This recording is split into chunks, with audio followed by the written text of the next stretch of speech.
Hi there, viewers of Equinoxe television. It's 6 p.m. in Duala and it's time for the news. Thank you so much for joining us tonight. I'm Major Staris. It's justice been denied victims of the February 14, 2020 massacre in Garru in the Ndunga division of the northwest region of Cameroon. This is a question in the minds of those who say or think justice delayed is justice denied 6 years after that incident. As family members commemorate the 6th anniversary this February 14, it remains uncertain when true justice will be rendered to the souls of the 21 civilians, including 13 children and a pregnant woman killed on that day. We will be bringing to you or coming back to the facts in this news edition.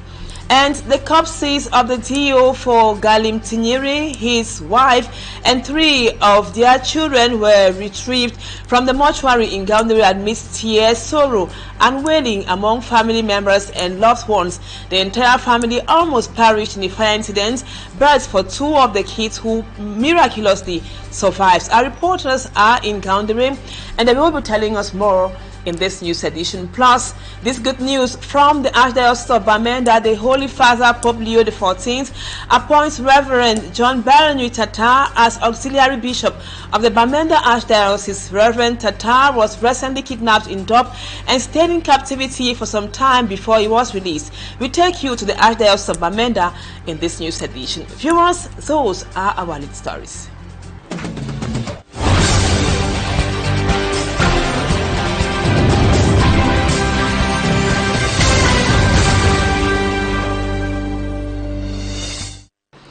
Welcome back, viewers. Thank you so much for always being with us. Thank you for the confidence. We begin on a sad note. The remains of the divisional officer Patrice Joel Nakiri, his wife, and 3 children will be laid to rest in Delele Baturi, East region. That will be tomorrow, February 14. They all lost their lives in the tragic fire incident which took place in Gaundere, precisely at the Upper Plateau. Their remains were retrieved from the hospital and mortuary today in Gaundere. The wake-up ceremony is taking place at the moment in Gaundere. Our reporter Immaculate Fogwe tells us more.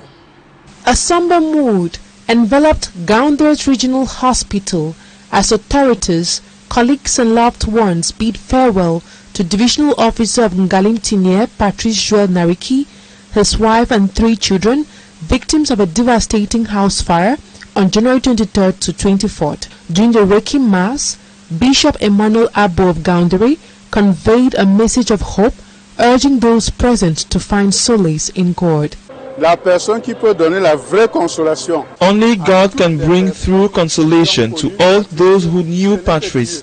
During this Eucharistic celebration, we asked God to touch the hearts of Patrice's family members and bring them through comfort. We know God is present in this pain, and if we pray, He will listen to our prayers for us who are still in this world and for Patrice who is in his house. Governor Kildadi Tagike Buka pledged state support for surviving children, assuring them of government's commitment to their well-being. He was a high-ranking civil servant who wanted to serve his country and secure the population of Galim Tinyere, and he knew how to do it. We ask the family to stay strong and continue guiding the 2 children he left behind. We'll also support them with psychological and material assistance, among other things. The tragedy has plunged the region into despair, with many still grappling with the loss of a dedicated public servant and his family. The cause of the fire remains unclear. Meanwhile, his 2 children, aged 2 and 18 years old, who survived the fire with injuries, will now have to live with the trauma of losing both parents and siblings. Sad indeed. May their souls rest in peace. Over to the Mongo division, where a 9-month-old baby also lost his life. That was in a fire incident which happened today in Loom. The baby, whose name we got as Yuan, was consumed by the flames in his sleep, and the fire was caused by leakage from a gas bottle, as Cedric Chakuto tells us in the report which comes up next. 9-month-old Joan lost his life in a fire incident that broke out at around 1 p.m. in a neighborhood in Loom, Mungo division of the littoral region. According to eyewitnesses, the fire was caused by gas leakage and a short circuit. The child was asleep, so I put him down and then went to fetch some water. When I returned, I found the house on fire.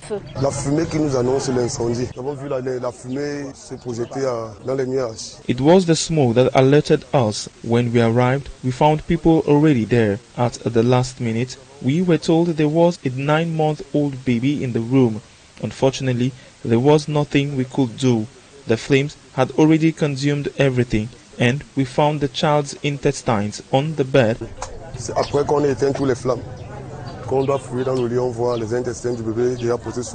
While waiting the arrival of the firefighters, neighbors, still in shock, tried their best to quench the fire. Unfortunately, nothing could be rescued. When I arrived at the scene, the fire was in the bedroom outside. We tried to clear a path to easily extinguish it, but the fire was already ravaging, which meant there was a gas cylinder. Derrière, maintenant, dans l'autre chambre, pour maîtriser la première bouteille qui était là-bas, qui tentait déjà le feu. Lorsque nous avons maîtrisé la première bouteille, we first closed the first gas cylinder. Once we found a way to get inside, we tried to close the second gas cylinder, but it was too late. L'enfant était couché au lit, déjà raide. While the family is mourning the death of their child, investigations have been opened by police officers to determine the cause of the incident. And tomorrow, February 14, 2026, will make it exactly 6 years since 21 civilians, children inclusive, were murdered in Garru in the northwest region. And we are asking the question, our public opinion is asking the question, is justice being denied to the victims of the February 14, 2020 massacre in Garru in the Ndonga Mantung division? This is a question in the minds of many who think that justice delayed is justice denied 6 years after the incident. As family members commemorate the 6th anniversary, this February 14, it remains uncertain when true justice will be rendered. The sorrows of the 21 civilians, including 13 children and a pregnant woman, killed on that day. Here is a recall of the Garru incident with Fomi Armstrong Sanda. Garru massacre occurred on February 14, 2020, when government forces and allied Fulani militia entered the village in Cameroon's northwest region, killing civilians, burning homes, and looting property. Human rights investigations determined it was a reprisal attack against a community suspected of harboring separatist fighters. The trial, which began in December 2020, faced numerous delays and irregularities. The court will determine prison terms for the convicted individuals on February 19, 2026. However, 17 other ethnic Fulani vigilante group members charged in connection with the massacre remain at large, and senior military commanders and officials with potential command responsibility have not been investigated or charged. The Anglophone crisis, which began in 2016, has displaced nearly 600,000 people within Cameroon and forced over 77,000 others to become refugees in the neighboring Federal Republic of Nigeria. Both state security forces and armed separatist group members have committed serious human rights violations with widespread impunity. The verdict is seen as a moment of recognition for victim families, though full justice is yet to be achieved. And now we take you to the northwest region of the country. This good news from the Archdiocese of Bamenda, where the Holy Father, Pope Leo XIV, has appointed Reverend John Barry Tatar as the auxiliary bishop of the Bamenda Archdiocese. That announcement was made today by His Lordship Andrew Keyambu. Stella tells us more from Bamenda. Pope Leo XIV has appointed Reverend Father John Barry Tatar as auxiliary bishop of the Archdiocese of Bamenda months after the priest was kidnapped in Cameroon's conflict-hit northwest region. The announcement was made Friday at the St. Joseph Metropolitan Cathedral during a gathering of clergy and worshippers.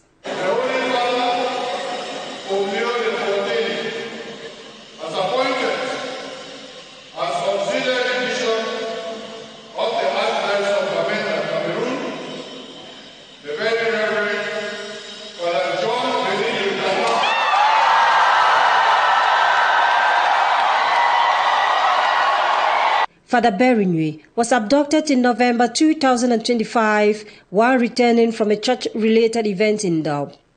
While other abductees in similar incidents were released, he remained in captivity for several days.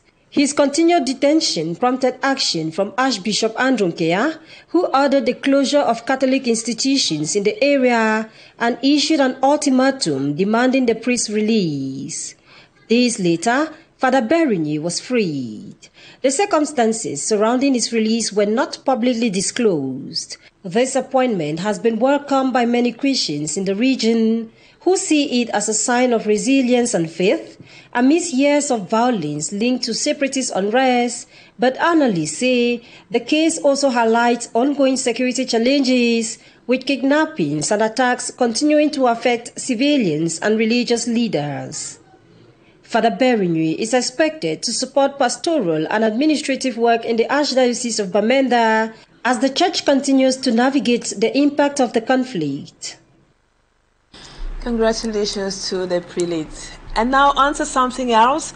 Users of Paku Vita, the sports complex in Bonamusadi in the Duala 5 subdivision, have sent a distress call to the local authorities for security to be reinforced within the sports training facility. Their cry is coming as within 2 years, at least 4 persons have been stabbed and severely injured, even with daggers, while doing sports. The users are now proposing to pay the sum of 2,000 francs each for security to be reinforced around Paku Vita. Smart Jikan Gabriel reports. It is a place meant for sports, but for some time now, those who come to Paku Vita to exercise the body are doing that with fear in them because of the alarming rate of insecurity that has gripped the public space. People get themselves into trouble because they stay in areas without crowd. Normally, you need to move in a group. Those attacks are generally done in periods where the tracks are quiet. We are afraid. Reasons you see us moving together so that we are not attacked. Within the space of 2 years, several victims of attacks have been recorded in Paku Vita, with a young man stabbed to death last December 2025, while on February 3rd, 2026, 2 young men were stabbed in different areas of the Paku Vita. The insecurity is not only inside the sports space, but just outside for those who park their vehicles too. Guys who are not walking, they must come here to track people down. And when they are tracking people down, we must get them. Yes, they cannot go free. Sometimes people put their cars outside there, they have removed the glasses. They've removed the glasses. Why? Because of some of these boys that they are not doing anything and unemployment, and that is what is causing them to remove the glass. While hoping to get attention from the government, the users of Paku Vita say, here in Paku Vita we need more security. Yes, and with that security, everybody is confident that he's protected. We wish to have the presence of security elements in their civilian attires to give hopes to those doing sports here. It is because of their absence that insecurity is increasing. Majority of those who put fear on the users of Paku Vita are youth with ages ranging from 17 to 22. The users are requesting for an urgent response from the authorities. And now let's talk economics. The Cameroon Employers Cartel, GICAM, has issued a strong warning over the ongoing crisis concerning scanning operations at the port of Duala. Business leaders are now threatening to suspend import and export declaration procedures if authorities are not doing anything concrete to solve the situation urgently. Let's have more with Innocent Aze. The warning follows a high-level meeting held Thursday in Duala, where GICAM brought together key stakeholders of the port community. At the center of the crisis is the coexistence of 2 container scanning operators, SJS and the Transatlantic DSA, operating simultaneously since the beginning of 2016. According to the business community, this dual system has resulted in systematic double billing for scanning services, extended clearance delays, and rising logistics costs, including congestion charges and the demurrage fees. GICAM says the impact is already being felt across the economy. companies are reportedly facing production slowdowns, risks of supply shortages, and increased operational costs, factors that could ultimately push consumer prices higher. Business leaders also warn that the competitiveness of the Port Authority of Duala, described as a vital pillar of Cameroon's economy, is being seriously undermined. In recent days, operations at the port have reportedly experienced near total paralysis in customs clearance and cargo loading. In a strongly worded statement, JECAM described the situation as unprecedented and totally unacceptable. To resolve the crisis, the Employers Association is calling for the immediate implementation of a single scanning and payment system. It is also demanding the creation of a joint commission made up of government and private sector representatives to assess excess charges and ensure full reimbursement to affected companies. Additionally, JECAM is urging authorities to freeze recent tariff increases introduced by the Port Authority pending a full impact assessment. And in what could significantly disrupt trade nationwide, JECAM has announced that if no concrete and durable solution is reached, businesses will begin a temporary suspension of import and export declaration clearances starting Monday, February 16, 2026. Observers say the coming days will be crucial as pressure mounts on authorities to prevent further economic disruption. Thank you, Innocent Asset. That report brings us to the end of this edition of the news. Thank you, viewers, for being there. For some reasons beyond our control, we won't be having talking points tonight. That does it for this edition. Don't go away. Our programs continue. Equinoxe comes up at 7 p.m. and the news in the French language will be yours at 8 p.m. Stay in the company of Equinoxe Television and have a blessed weekend. Bye-bye for now.